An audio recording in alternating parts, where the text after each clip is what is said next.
اس کا مطلب جو آپ بات کر رہے ہیں کہ عمران خان کی آؤٹسٹڈ کی وجہ یہ بھی ہو سکتی ہے یا یہی وجہ ہے؟ ترک ڈائنیسٹی 1000 سال کی سیاست میں محیط ہے، دودھ کا جلا چھاچ بھی جو ہے پھونک پھونک کے پیتا ہے، خود جو اپنے وہ فرائی پین کرتی ہیں، فرائی پین سے مستری کرتی رہی، تو آج جب ان کی جب مخالفین پہ وقت آیا تو ان کے ٹھٹھے اڑا رہی ہیں۔ جو قابل بھارتی فوج جب بھی ان پہ حملہ کرتی ہے تو کبھی وہ جدہ بھاگ جاتے ہیں اور کبھی لندن بھاگ جاتے ہیں۔ پاکستان کی ہسٹری میں پہلی دفعہ ہوا ہے کہ ایک بندے کو سزا ہو چکی ہو، تو یہ تو بگوڑے باپ کی بیٹی ہے، جب مشکل وقت آتا ہے تو یہی خاندان سب سے پہلے مجھے بھاگتا ہے۔ یہ لندن پلان کیا بڑے؟ ہم پہلے انگریزوں کے غلام تھے، اس کے بعد ہم جو ہے وہ وڈیروں کے غلام ہو گئے، اور پھر چند خاندان جو ہے ہمارے پہ آج ہم نظام کے غلام ہیں۔ السلام علیکم، میڈیا بار کے لیٹسٹ ایپیسوڈ میں آپ سب کو خوش آمدید۔ آج بھی گزشتہ پورے ہفتے کی طرح کافی ساری ڈیولپمنٹس ہیں جن پہ ڈسکشن شروع کرتے ہیں۔ ہمارے ساتھ ایز یوزول موجود ہیں فہد سلیم صاحب۔ السلام علیکم۔ جی وعلیکم السلام۔ سب سے پہلے جو آج کی گفتگو کا میں آغاز کرنا چاہتا ہوں، پچھلے 2-4 دنوں سے مسلسل ٹی وی پروگرام پہ بھی اور اپنے وی لوگ میں بڑے سینئر ہمارے صحافی ہیں ہارون رشید صاحب، وہ مسلسل اس بات کا ذکر کر رہے ہیں جس کا تو عمران خان صاحب کو خود بھی ادراک نہیں تھا کہ انٹرنیشنلی جو مسلمانوں کو ریپرزینٹ کرنے والے لیڈرز ہیں مسلمان ورلڈ میں، اس میں عمران خان کہہ رہے ہیں کہ انہوں نے اردوغان کو جو ہے اس کو سکسیڈ کر لیا ہے۔ وہ اب کچھ پرسنٹیج کہیں پہ پوری دنیا میں اس ٹائم نمبر 1 پہ عمران خان ہے اور سیکنڈ پہ اب اس ٹائم اردوغان جو ہے کنسیڈر کیا جا رہا ہے۔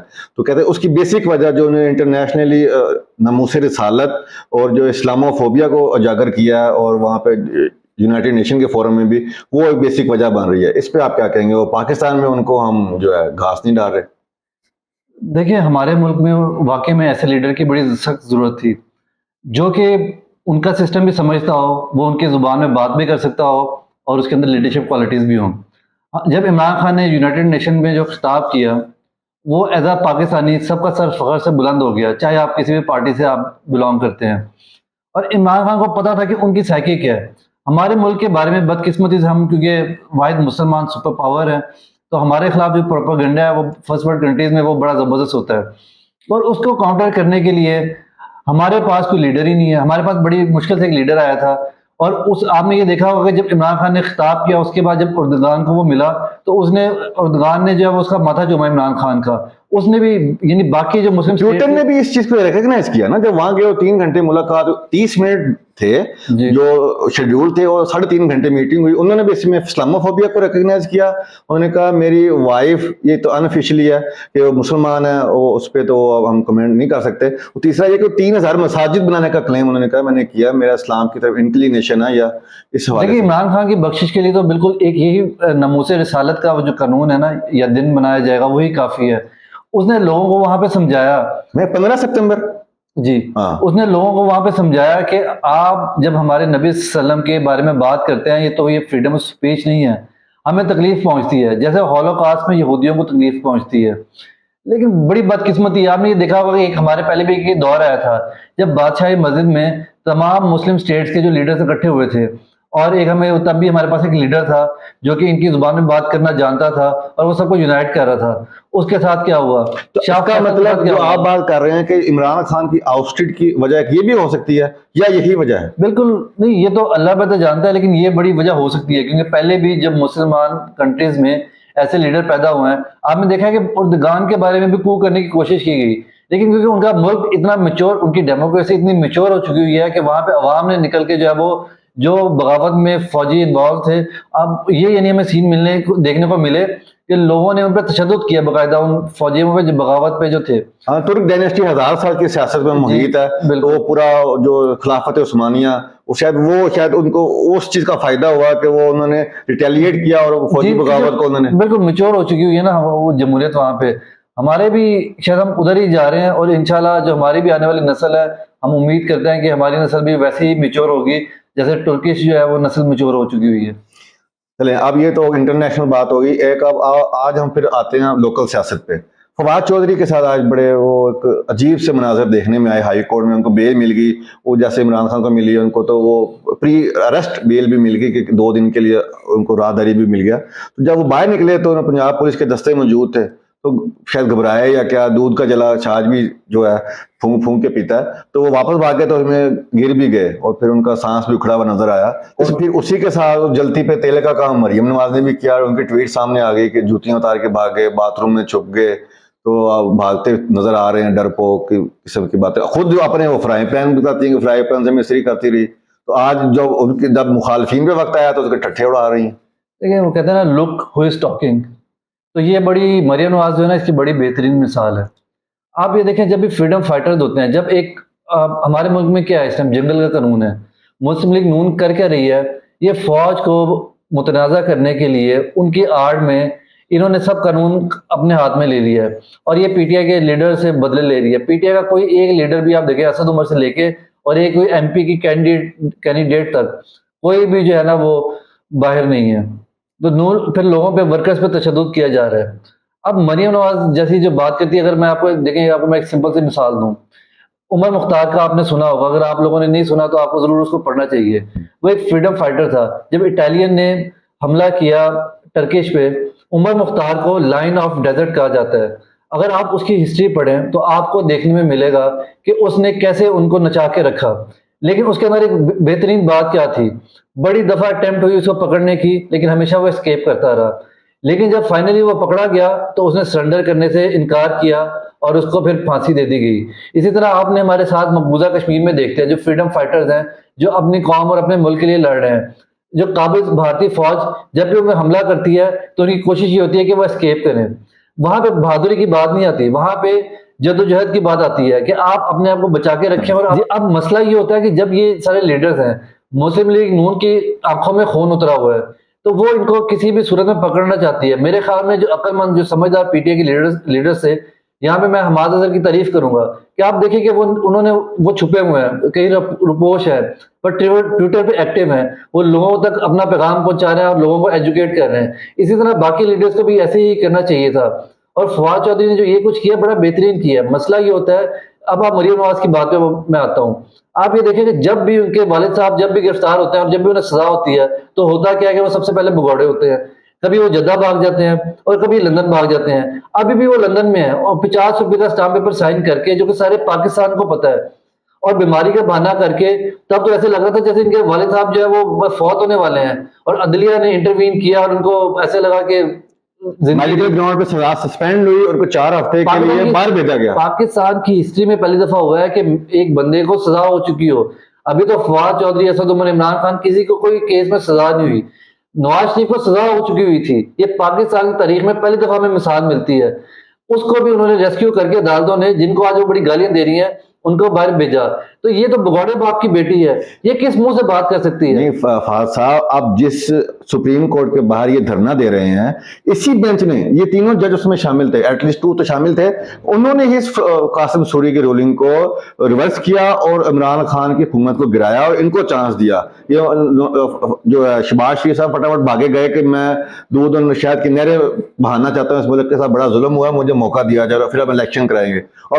اور آج وہی سپریم کورٹ کا بینچ الیکشن کرانے کے لیے وہاں پہ جو ہے عدالت سجا کے بیٹھا ہے، اور یہ ان سے انکاری ہیں، ان کے خلاف کیسز کر رہے ہیں.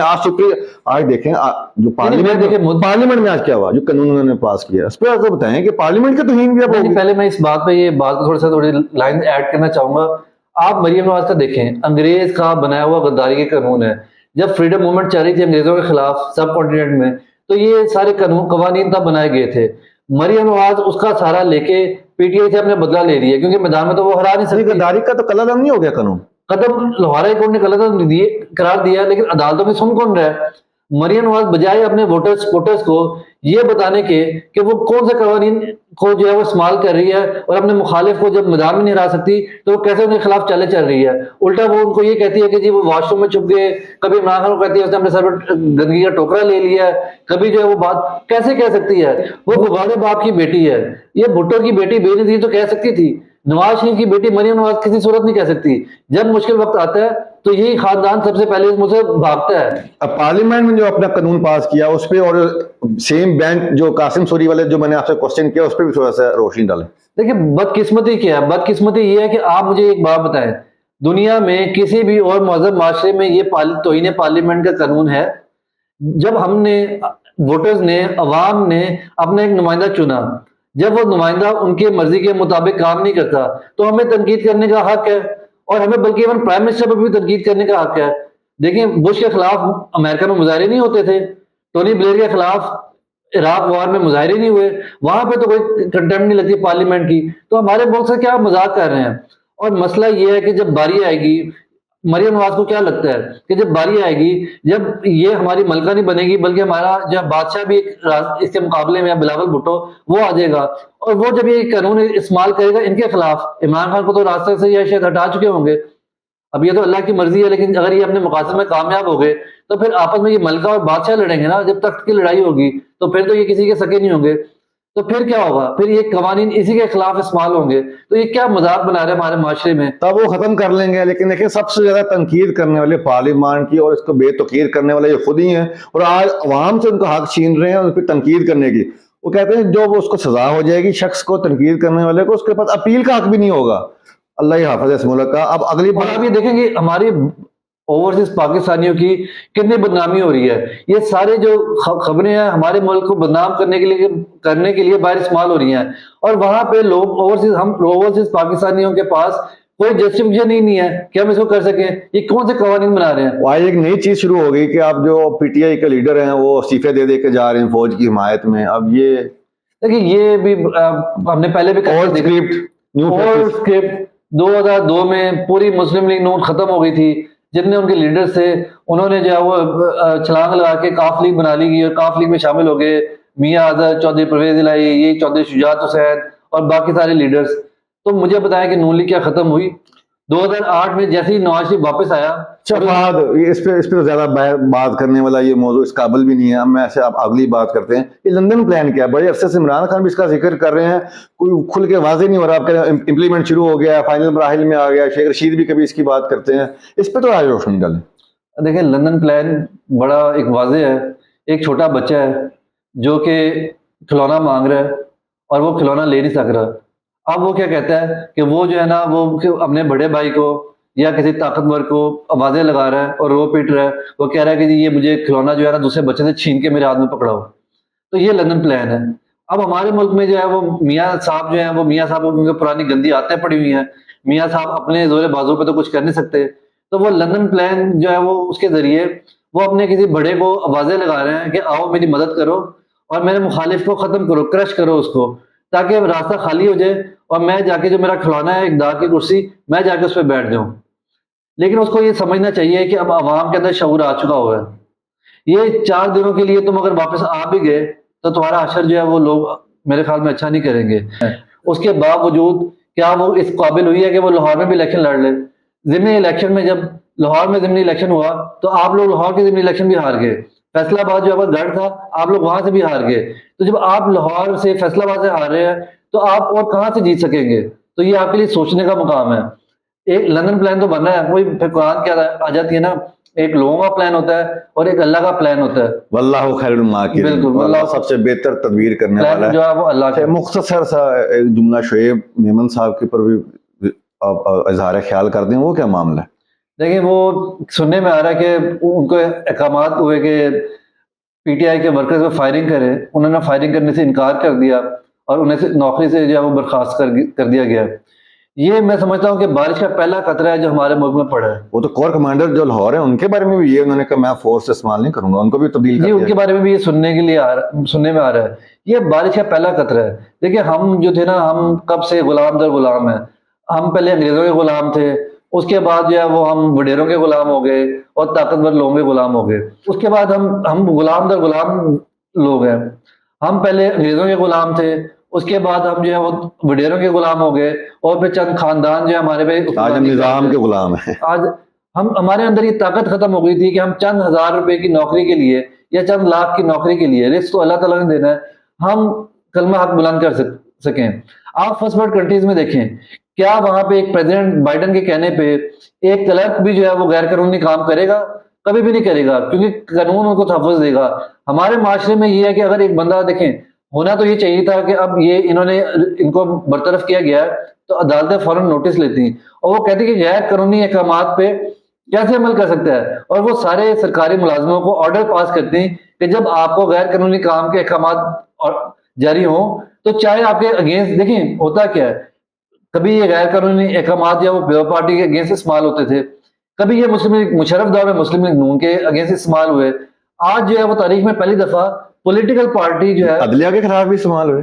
عدلیہ کے وہ خلاف. دیکھیں نا، جب سابق چیف جسٹس جو تھے افتخار جی چودھری جی، صاحب، ان کو بالوں سے گھسیٹ کے جو ہے وہ گاڑی میں ڈالا گیا، وہ سب نے دیکھا اور اس پہ پھر موومنٹ چلی. اور آج بدقسمتی کیا ہے؟ بدقسمتی یہ ہے کہ ایک پولیٹیکل پارٹی اداروں کا نام استعمال کرتے ہوئے، اس میں پی ٹی آئی والے لوگوں کو بھی سوچنا چاہیے، پی ٹی آئی کے لیڈر عمران خان صاحب کو بھی سوچنا چاہیے کہ یہ لوگ آپ کے ساتھ گیم کر رہے ہیں، یہ اداروں کو بدنام کر رہے ہیں. جتنی بھی تشدد کی فوٹیجز آئی ہیں، لوگوں کو مارنے کی، فائرنگ کی فوٹیجز آئی ہیں، خواتین سے بدتمیزی کی فوٹیج آئی ہے، اس میں ایک بھی آرمی پرسن انوالو نہیں ہے، اور میں سارے پولیس والے ہیں. اور پولیس والے جو ہے وہ آپ کو پتا ہے کہ وہ کن کے غلام ہیں، وہ ذہنی طور پہ بھی غلام ہے نون لیگ کے، اور آج تو وہ حکمران ہے، ان کی تنخواہیں بھی ان کے ہاتھ میں ہے. تو عمران خان کو فوج پہ کرٹیسزم کرنے سے پہلے سوچنا چاہیے کہ کیا اس کے ساتھ کھیل تو نہیں کھیلا جا رہا، اور ان کو جو ہے نا وہ اس میں سوچنا چاہیے اور اپنی پالیسی جو ہے وہ چینج کرنی چاہیے. نہیں، عمران خان صاحب نے آج کہا کہ مجھے سارا پتہ چل گیا ہے کہ یہ سارا ملی بھگت تھی، اس پہ انکوائری ڈیمانڈ کی انہوں نے، یہ جو سارا جلاؤ گرا ہوا ہے. جی ناظرین، آپ نے آج ہماری گفتگو سماعت فرمائی، اس میں اپنے تجزیہ اور اپنے کمنٹ سے ہمیں آگاہ کیجیے، اپنی آراء سے، اور ہمیں دیجیے اجازت. اللہ ہم سب کا حامی و ناصر ہو. اللہ نے کے بعد.